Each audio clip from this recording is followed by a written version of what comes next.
పరిపాలన అదేవిధంగా ప్రభుత్వ ప్రణాళిక మీద కార్యక్రమాలు ఏర్పాటు చేస్తూ ఒక్కొక్క డిపార్ట్మెంట్కు కూడా కొన్ని రోజులు కేటాయిస్తూ మరి ఈ వారాన్ని రైతులకు కేటాయిస్తూ కార్యక్రమాన్ని చేపట్టి ఈరోజు వరంగల్ జిల్లా మరి ఉమ్మడి జిల్లాలో ఈ కార్యక్రమాన్ని ఏర్పాటు చేసి దీనికి అధ్యక్షత వహించినటువంటి స్థానిక ఎమ్మెల్యే సోదరులు నాయన్ రాజేందర్ రెడ్డి గారికి మరి ముఖ్య అతిథులుగా వచ్చినటువంటి మన మరి మినిస్టర్ గారైనటువంటి పొంగులేటి శ్రీనివాసరెడ్డి గారికి ఇంకొక ముఖ్య అతిథిగా వచ్చినటువంటి మన ధనసరి అనసూయక్క సీతక్క గారికి మినిస్టర్ గారికి అదేవిధంగా ఎంపీ గారికి మేయర్ గారికి కూడా చైర్మన్ గారికి అదేవిధంగా ఎమ్మెల్యేలందరికీ కూడా మరి శ్రీహరి అన్నకు నాగరాజు అన్నకు అదేవిధంగా ప్రకాష్ రెడ్డి అన్నకు ఇంకా మరి సెక్రటరీ గారికి కలెక్టర్స్కి ఇతర జిల్లా అధికారులకు మరి కార్పొరేషన్ చైర్మన్స్కి ఇక్కడ విచ్చేసినటువంటి వివిధ ప్రాంతాల నుంచి వచ్చినటువంటి రైతులందరికీ కూడా నా హృదయపూర్వక నమస్కారం. రైతు ఏడ్చిన రాజ్యం ఎప్పుడు కూడా బాగుపడలేదు, రైతు లేనిదే రాజ్యం లేదు. మరి ఈరోజు మనం రైతుకు ఇస్తున్నటువంటి ప్రాముఖ్యత మన ముఖ్యమంత్రి గారు ఎక్కడా కూడా ఎప్పుడు కూడా ఎవరు కూడా ఇవ్వలేదనే విషయాన్ని ఈ సందర్భంగా నేను గర్వంగా చెప్తా ఉన్నాను. ఆ రోజు రాజశేఖర్ రెడ్డి గారు రైతు గురించి ఆలోచించి ప్రాజెక్టులు మొదలు పెడితే ఈరోజు మళ్ళీ మన రేవంత్ రెడ్డి గారు రైతుల విషయంలో మరి రుణమాఫీలు కానీ మరి వాళ్ళకి ఇచ్చేటువంటి సబ్సిడీలు కానీ ఎరువు మందులు కానీ అదేవిధంగా వాళ్ళకు అన్ని రకాలుగా మరి ఇస్తూ వాళ్ళని ముందుకు నడిపిస్తున్న విషయం మనందరికీ తెలుసు. పంటకు కూడా మద్దతు ధరలు ఇవ్వడమే కాకుండా బోనస్ ఇస్తామని చెప్పి బోనస్ ఇవ్వడం జరిగింది. పోయినసారి మనకు హైయెస్ట్ వరి పండిన రాష్ట్రంగా నమోదైతే ఈసారి హైయెస్ట్ మనకు మరి మొక్కజొన్నలు పండిన రాష్ట్రంగా మరి నమోదైంది. అంటే రైతుల పంటలో ఎంత మార్పు వచ్చిందో ఒక్కసారి ఆలోచించండి. గతంలో రైతులు ఇష్టానుసారంగా పురుగు మందులు ఎరువులు వాడడం వలన పెట్టుబడి ఎక్కువ అవ్వడం, దిగుబడి తక్కువ అవ్వడం, వాళ్ళకి లాభం తక్కువ రావడం వలన మరి రైతులు వాళ్ళ కుటుంబాన్ని కనీసం పోషించుకోలేనటువంటి పరిస్థితుల్లో ఉండేవాళ్ళు. అదేవిధంగా దొడ్డు బియ్యం వేయడం వలన మరి వాళ్ళు దొడ్డు బియ్యం తోటి కూడా చాలా బాధలు పడ్డారు. కానీ మన ముఖ్యమంత్రి గారు సన్న బియ్యం వేస్తే 500 బోనస్ ఇస్తామని చెప్పి ఈరోజు 500 బోనస్ ఇస్తే మరి గతంలో రైతులు దొడ్డు బియ్యమే తినేవాళ్ళు. కానీ ఇప్పుడు రైతులు ఏం చేస్తున్నారు? సన్న బియ్యం పండిస్తూ ఉన్నారు.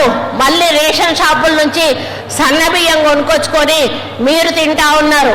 మీరు తినడమే కాకుండా మీ పిల్లలు స్కూళ్ళల్లో చదివే వాళ్ళు కానీ కాలేజీల్లో చదివే వాళ్ళు కానీ ఈరోజు సన్న బియ్యం తిని ఒక పౌష్టికాహారాన్ని మరి తింటూ వాళ్ళు కూడా ఆరోగ్యంగా పెరుగుతున్న విషయాన్ని మరి ఈ సందర్భంగా నేను గుర్తు చేస్తూ ఉన్నాను. కరెంటు విషయంలో కూడా ఉచిత కరెంటు అటు మనకు వ్యవసాయానికి ఇవ్వడమే కాకుండా ఈరోజు మనకి ఇండ్లకు కూడా ఉచిత కరెంట్ ఇస్తూ ఈ ప్రభుత్వం రైతులకు సపోర్ట్ చేస్తున్న విషయాన్ని తెలియజేస్తా ఉన్నాను. మరి నిన్న జరిగిన క్యాబినెట్ మీటింగ్లో కూడా చాలాసేపు రైతులకు ఇంకా ఏం చేయగలుగుతాము, ఏం చెయ్యాలి అనేటువంటి డిస్కషన్ చాలాసేపు జరిగింది. రాబోయే రోజుల్లో ఇంకా ఇంకా మంచి కార్యక్రమాలు తీసుకొని రైతుల అభివృద్ధి సంక్షేమమే ధ్యేయంగా ముందుకు వెళ్ళాలి అనేది మన ముఖ్యమంత్రి గారి యొక్క ఆలోచన.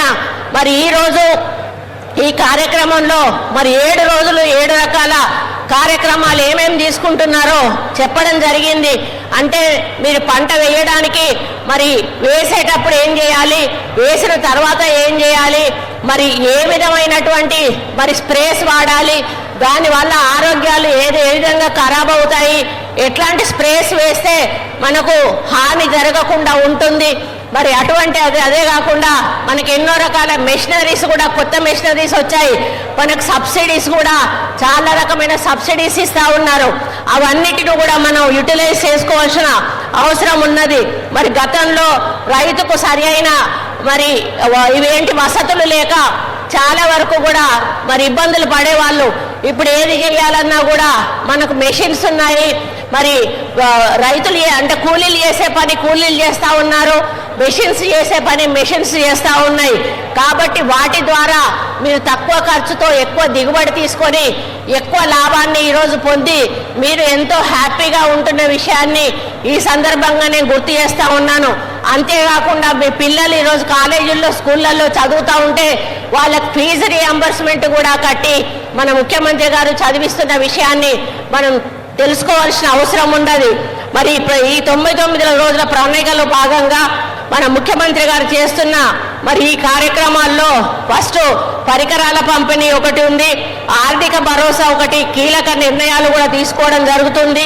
అదేవిధంగా కొనుగోలు కేంద్రాలు, మద్దతు ధర అనేది ఒకటి, ధాన్యం కొనుగోలు ఎట్లా చేయాలి, త్వరితగతిన చెల్లింపులు ఎట్లా చేయాలి, అదేవిధంగా భూ సమస్యల పరిష్కారం ఏమైతే ఉంటే సాదా బైనామా భూ రికార్డుల మరి ప్రక్షాళన కూడా చేయడం జరుగుతుంది. మరి భవిష్యత్తు ప్రణాళికలు ఏం చేయాలనేది కూడా నిర్ణయించడం జరుగుతుంది.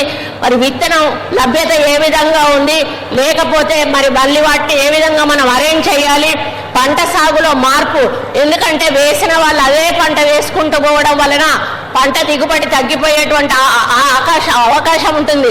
అందుకని మన వాళ్ళు సాయిల్ టెస్టింగ్ చేసి మళ్ళీ మీరు ఏ పంట వేస్తే మీకు ఎక్కువ లాభం వస్తుంది, దిగుబడి వస్తుంది అని చెప్పేటువంటి ఈ పంట మార్పిడి కార్యక్రమాన్ని కూడా తీసుకోవడం జరుగుతూ ఉంది. మరి అదేవిధంగా మరి ఈరోజు రేపు ఒక మీటింగ్ పెట్టబోతా ఉన్నారు టీఆర్ఎస్ నాయకులు.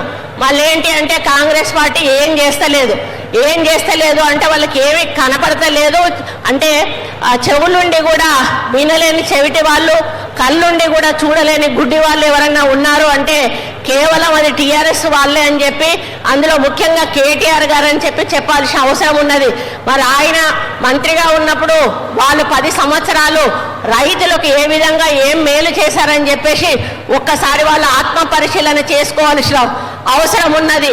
మరి 3 నల్ల చట్టాలను కేంద్రం తీసుకొని వస్తే ఆ 3 నల్ల చట్టాలకు కూడా ఈ యొక్క టీఆర్ఎస్ ప్రభుత్వం వంతబాడి మళ్ళీ దాన్ని వెనక్కి తీసుకొని మేము సపోర్ట్ చేయలేదు అని చెప్పి అబద్ధాలు ఆడినటువంటి ఈ యొక్క టీఆర్ఎస్ వాళ్ళను మనం తరిమి కొట్టాల్సిన అవసరం ఉన్నది. మరి 10 సంవత్సరాలు మీరు సరిగా పరిపాలన చేసుంటే ఈ 2.5 సంవత్సరాల కాలంలో మేము చేసిన దాంతో 10 మీరు చేసి ఉండేవాళ్ళు. కానీ 10 సంవత్సరాలు మీరు ఏమి చేయకుండా మిమ్మల్ని ప్రజలు తిరస్కరించి ఎల్లగొట్టి ఈరోజు కాంగ్రెస్ పార్టీ ఉంటేనే రైతు రాజ్యం ఉంటుంది అని చెప్పి మీరు కాంగ్రెస్ పార్టీని ఎన్నుకున్నప్పుడు ఈరోజు ఓర్చుకోలేనటువంటి టీఆర్ఎస్ పార్టీ వాళ్ళు ఇచ్చిన హామీలు ఎప్పుడూ నిలబెట్టుకోలేదు. ఈరోజు కాంగ్రెస్ పార్టీ మీద పడి హామీలు నిలబెట్టుకోలేదు అంటున్నారు.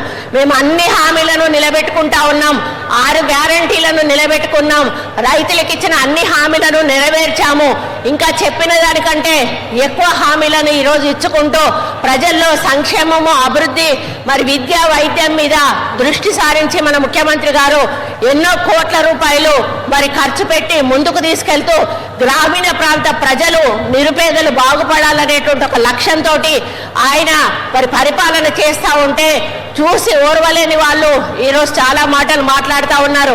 వాళ్ళు వచ్చినప్పుడు మీరు ఒకటే అడగండి, మరి మీరు 3,000 యువతకి ఇస్తామన్నారు, నిరుద్యోగ భృతి ఇచ్చారా?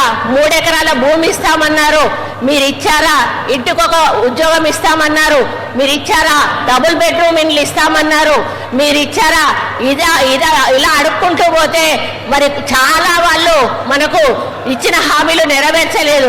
మరి ఈరోజు 2.5 సంవత్సరాలు కాలేదు, ఇంకా 2.5 సంవత్సరాల పరిపాలనా కాలం కాంగ్రెస్ పార్టీకి ఉన్నా కూడా ఇంకా నెరవేర్చలేదు. హామీలు అనేటువంటి మాట్లాడే హక్కు వాళ్ళకు లేదు. 10 సంవత్సరాల్లో అమలు చేయని వాళ్ళు 2.5 సంవత్సరాల్లో కాంగ్రెస్ పార్టీని అమలు చేయమని నిలదీసేటువంటి నైతిక హక్కు వాళ్ళకు లేదు అనే విషయాన్ని మీరందరూ కూడా గుర్తించుకోవాల్సిన అవసరం ఉన్నది. ఇంకొకటి బీజేపీ వాళ్ళు ఏమైనా మీటింగులు పెట్టుడు జై శ్రీరామనుడు, మీటింగులు పెట్టుడు జై శ్రీరామనుడు. మరి జై శ్రీరామ్ అంటే పైనుంచి ఏమన్నా పైసలు పడతానయా, లేకపోతే ఏమన్నా మనకు పథకాలు వస్తానయా, ఇంకేమన్నా వస్తానయా అంటే ఏమీ లేదు. తీసుకొస్తారు, మోడీతో మీటింగ్ పెట్టిస్తారు, 4 హిందీలో మాటలు మాట్లాడిస్తారు, ఎలగొడతారు. ఇక్కడ ఉన్నటువంటి 2 మంత్రులు సపోర్ట్ చేయరు, ఇక్కడ ఉన్నటువంటి జిల్లా అధ్యక్షుడు సపోర్ట్ చేయడు, మరి కేంద్రం నుంచి రావాల్సిన మనకు ఏవైతే ఉన్నాయో వాటి నిధులను రప్పించే ప్రయత్నం చేయరు. మరి మనకు అన్యాయం జరుగుతున్నా కూడా నోరు మూసుకొని కూర్చుంటారు. ఈరోజు గోదావరి పుష్కరాలు జరుగుతూ ఉన్నాయి. పక్క రాష్ట్రానికి కోట్ల రూపాయలు మరి నిధులు విడుదల చేశారు. మన తెలంగాణకు ఒక్క రూపాయి కూడా విడుదల చేయలేదు. ఈరోజు మన ముఖ్యమంత్రి గారు 4,200 కోట్లకు అప్రూవల్ ఇచ్చి 1,400 కోట్ల రూపాయలు ఈరోజు మనకు గోదావరి పుష్కరాలకు విడుదల చేయడమే కాకుండా ఈరోజు భద్రాచలం అయితేనేమి, ఖమ్మం మన వేములవాడ అయితేనేమి, అదేవిధంగా బాసర అయితేనేమి, ఇంకొకటి 4 గుళ్ళకు కూడా ఈరోజు కోట్ల రూపాయలు ఇచ్చి ఆయన అభివృద్ధి చేస్తూ ఉన్నారు. కాబట్టి మన ముఖ్యమంత్రి గారు ప్రతి అంశాన్ని కూడా ఆలోచించి నిర్ణయం తీసుకొని అందరికీ కూడా మరి న్యాయం జరిగే విధంగా ఈ పరిపాలనను ముందుకు తీసుకుపోతా ఉన్నారు. ఇందులో ముఖ్యంగా మీరు గుర్తించాల్సింది ఇండ్లు ఇస్తున్నారు. ఇప్పుడు ఈరోజు హౌసింగ్ మినిస్టర్ మన మినిస్టరే. ఇండ్లు ఇచ్చినప్పుడు ఎవరైనా వచ్చిన వాళ్ళు మిమ్మల్ని ఏ పార్టీ అని అడిగినరా ఒక్కసారి ఆలోచించండి. అడగలేదు కదా. నిరుపేదనా కాదా, ఇంటికి అర్హుడా కాదా అనే ఫోటో తీశారు. కానీ పోయిన వాళ్ళు ఏం చేశారు? ఓన్లీ టీఆర్ఎస్ వాళ్ళకు మాత్రమే వాళ్ళు ఇవ్వాలనుకున్నవి ఇచ్చారు. కాంగ్రెస్ పార్టీ వాళ్ళకి ఇవ్వలేదు. కానీ గెలిచిన తర్వాత ప్రభుత్వం ప్రజలందరికీ కూడా న్యాయం చేయాలి కాబట్టి మన ముఖ్యమంత్రి గారు నిరుపేదలకు న్యాయం చేయాలనేటువంటి ఒక లక్ష్యంతో పార్టీలకు అతీతంగా ఈరోజు పనులు చేస్తున్న సందర్భంలో చూసి ఓర్చుకోలేని బీజేపీ, టీఆర్ఎస్ వాళ్ళు మన మీద మరి లేనిపోని విమర్శలు చేసి అవి ప్రజలు నమ్ముతారని చెప్పి మాట్లాడుతూ ఉన్నారు. మరి వాటిని మీరెవ్వరు కూడా నమ్మకండి. నమ్మితే మళ్ళీ కూడా 10 సంవత్సరాలు మనం వెనక్కిపోతాం తప్పితే మరి మనల్ని అభివృద్ధి వైపు పోనివ్వరు. కాబట్టి అటువంటి వారికి సమాధానం చెప్పాలంటే మనమందరం కూడా మళ్ళీ కాంగ్రెస్ పార్టీని రాబోయే ఏ ఎన్నికల్లోనైనా గెలిపించుకోవాల్సిన బాధ్యత మనందరి మీద ఉంది. మన ముఖ్యమంత్రి గారికి అండగా నిలవలసిన అవసరం కూడా అందరికీ ఉంది. కాబట్టి మీరందరూ కూడా ఈ ప్రభుత్వాన్ని సపోర్ట్ చేస్తూ మరి మనం ఇస్తున్న పథకాలను అందుకుంటూ మీరందరూ కూడా ఎంతో హ్యాపీగా మరి ప్రభుత్వాన్ని ముందుకు నడిపించాలని, మా వెంట నడవాలని, మీకే ఇబ్బంది ఉన్నా కూడా ఇక వేదిక మీద ఇంతమంది మేము ఉన్నాము, మాలో అందరము కూడా మీ యొక్క సమస్యల పరిష్కారానికి కృషి చేస్తామని మన పెద్దన్న శ్రీనివాస్ రెడ్డి అన్న మరి ఏ సమస్య చెప్పినా కూడా నిమిషాల మీద ప్రభుత్వం తరఫున అవి మనకు సమస్య పరిష్కారం చేసి చూపిస్తూ ఉన్నారు. కాబట్టి వరంగల్ని మన హైయెస్ట్ స్థానంలో నిలబెట్టాల్సిన బాధ్యత అందరి మీద ఉందని తెలియజేసుకుంటూ ఈ అవకాశం ఇచ్చిన మీ అందరికీ కూడా పేరు పేరున ధన్యవాదాలు అర్పించుకుంటూ సెలవు తీసుకుంటా ఉన్నాను. జై హింద్.